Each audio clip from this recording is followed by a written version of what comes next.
ক'ত আছা তুমি? অঁ, গুৱাহাটীত গৈছা? কিয়? অঁ, তোমালোকৰ অফিচ খুলিছে? অঁ, মই নলবাৰীতে ৰ'বা। বাছে নাই জানানে, ইমান দিগদাৰী হৈছে অহা যোৱা কৰিব। তুমি নাথাকিলে মোৰ বহুত দিগদাৰী হয়। ঠিক আছে, হ'ব দিয়া, আহিলে ফোন কৰিবা।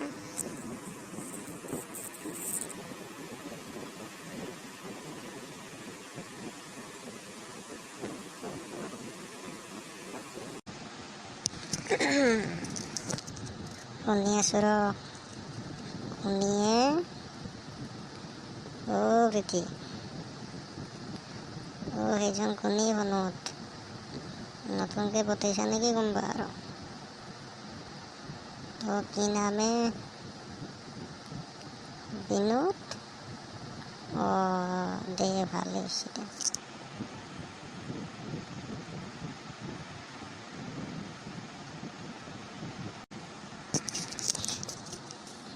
কি হ'ব, মোৰে কোনো বয়ফ্ৰেণ্ড নাইয়ে।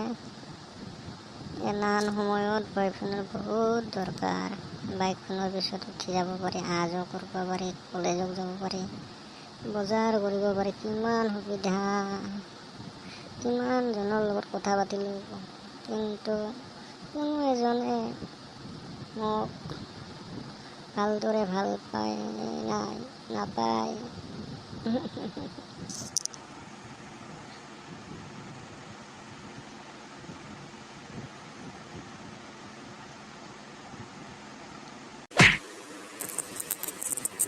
কি জানা না,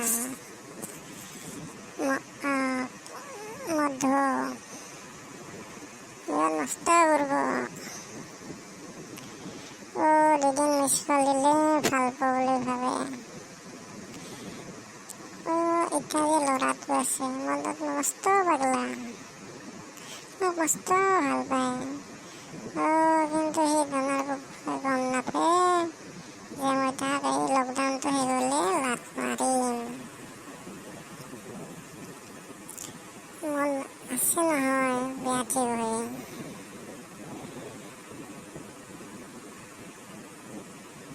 তাৰ লগত টাইম পাছহে কৰি আছোঁ মই।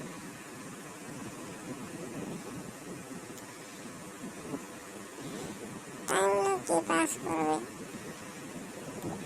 পৰিজ্ঞা লৈছোঁ 2,000 টকা।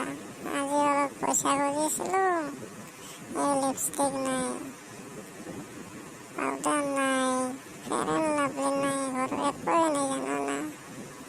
ময়ো নাংমানতো অফিচত কাম কৰোঁ। এইবাৰ বছে আমাক দৰমহাই দিয়া নাই।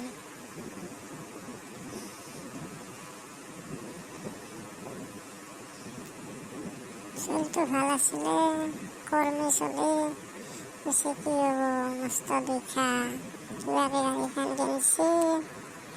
তাত দৰে চলিটো বাৰু মই যাম, ৰ'দত ধান ভাজবাৰ খোলাখানে নাই। আজিকালি ৰাতি আৰু 200 ঘৰত যায় নেকি? নিজৰ ভৰিত নিজে কোঠাৰি কিয় মাৰিমে? যাওঁ কলেজৰ এনে কিবাকে এইকেইটা দিন থাক, ঠিক আছে?